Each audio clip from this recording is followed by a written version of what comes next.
لے کے نیچے تک یہ سارے کے سارے نوکر ہیں امریکہ کے. امریکہ تو بڑا بیٹھا ہوا ہے، ان کا ذرا رنگ کالا ہے. امریکہ ہم سمجھتے ہیں کہ جب آئے گا تو گورے ان کے ہوں گے جرنیل. نہیں ہے، امریکہ کے جرنیل بھی کالے ہیں. تو ہمارے یہ لوگ جو ہیں، ایک یہ ہو رہا ہے. دوسرا دیکھیں پاکستان کی معیشت کی بات دیکھیے.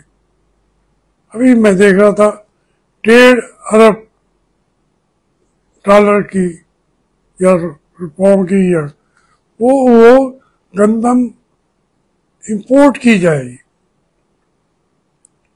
وہ کہتے ہیں کہ گندم 50% کم بوئی جائے گی.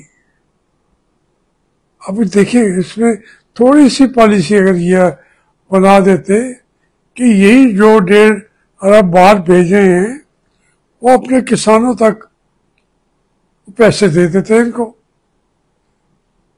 آپ کو باہر سے خریدنے کی ضرورت نہیں تھی، فارن ایکسچینج کے خرچے کی ضرورت نہیں تھی.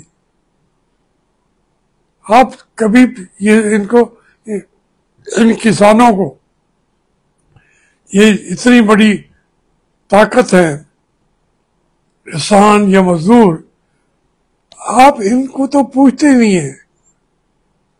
اس ملک میں کسی کو سمجھ آئے گی کہ چینی مہنگی کی جاتی ہے تاکہ باہر سے سستی بھی ہو تو امپورٹ نہیں کرتے، لیکن جو یہاں پیدا ہوتی ہے چیزیں ان کو باہر اس وقت ایکسپورٹ کر دیتے ہیں.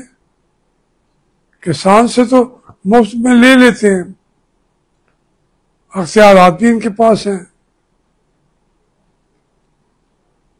تو اس طریقے سے پھر مجھے کہیں کہ میں انڈیویجولس کے اوپر کبھی بھی بات نہیں کرتا، سوائے جو ہماری افواج پاکستان ہیں ان کو آئینہ دکھاتا ہوں.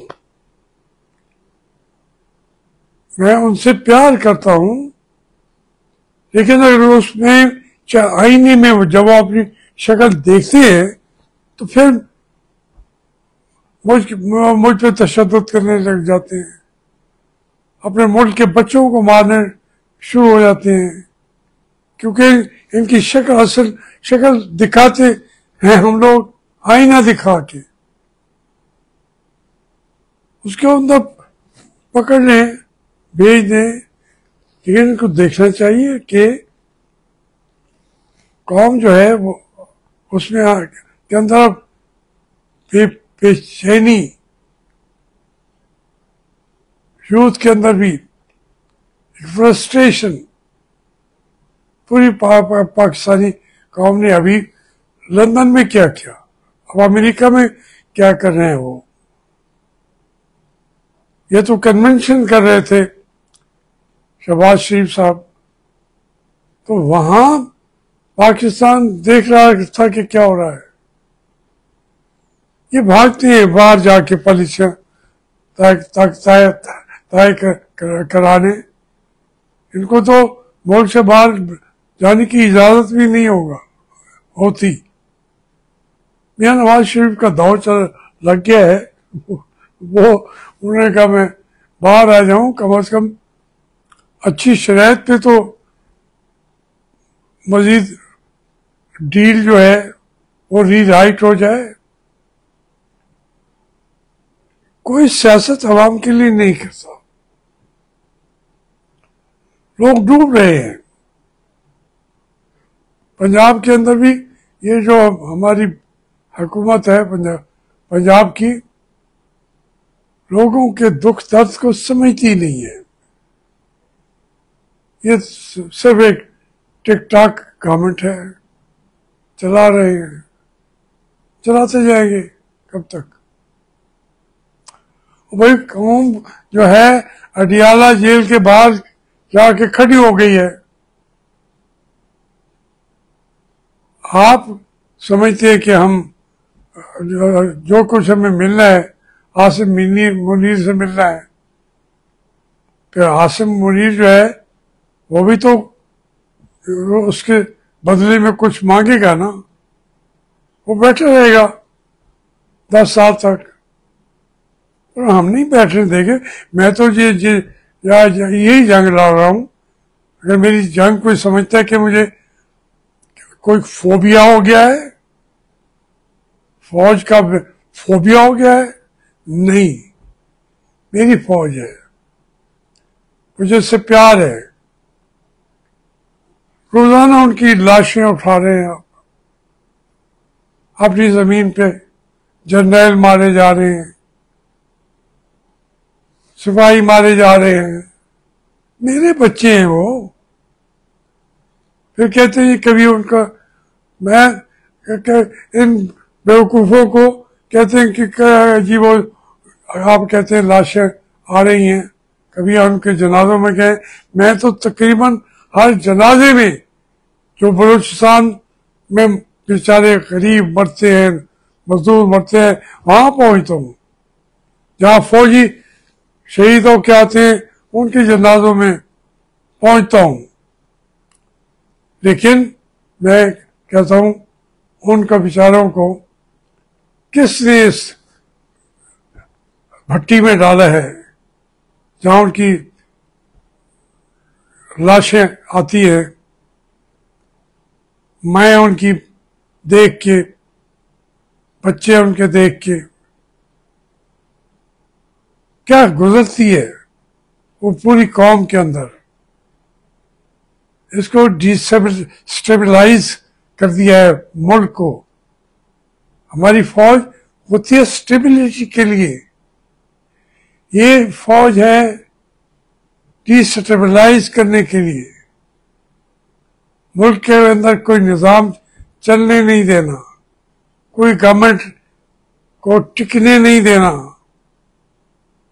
خواہ اپنے لے آتے ہیں تو ان سے بھی پھر تنگ ہو جاتے ہیں اور ان کو ان کا گلا گھونٹ دیتے ہیں.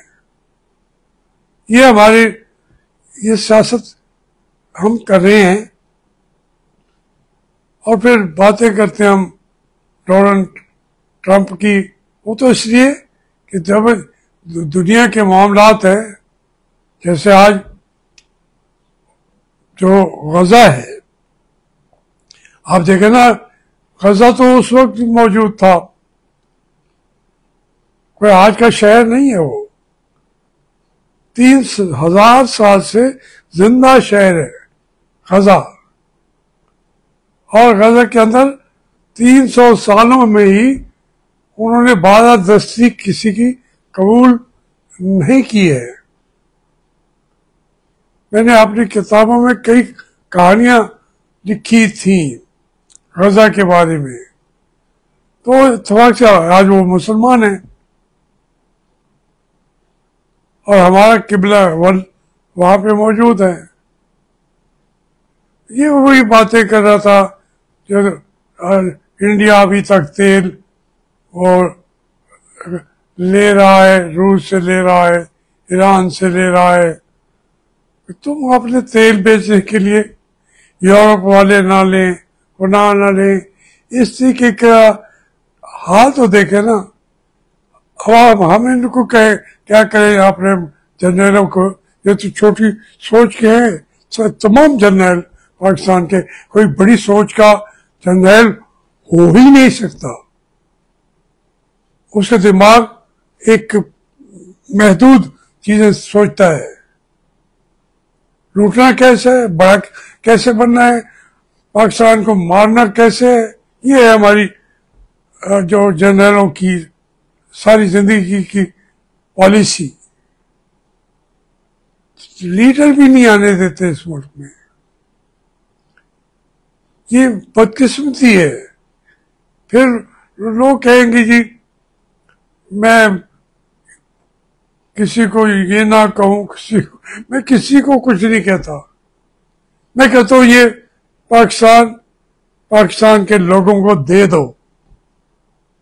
تم امریکہ کے نوکر ہو، نوکری کرو، جا کے وہیں کرو، ہماری جان چھوڑو.